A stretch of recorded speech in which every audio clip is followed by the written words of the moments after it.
Welcome to the Banker Lamp. Please enjoy the video.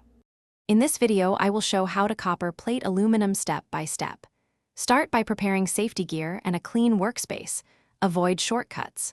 First, degrease the aluminum to remove oils and fingerprints using a suitable solvent and lint-free cloth. Next, thoroughly rinse and dry the part to prevent contamination.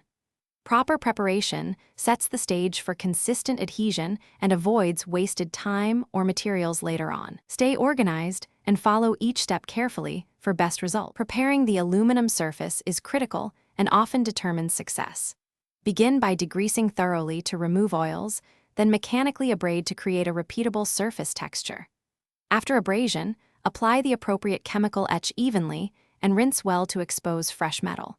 Dry completely and handle with clean gloves to avoid recontamination.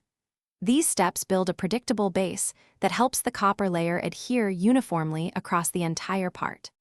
Activation converts non-conductive aluminum into a surface that accepts metal.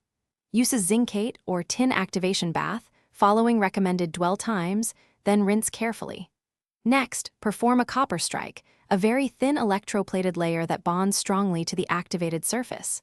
Finally, switch to the main copper plating bath and build thickness gradually, monitoring current density and temperature to avoid defects. Rinse, dry, and inspect the plated part for continuity.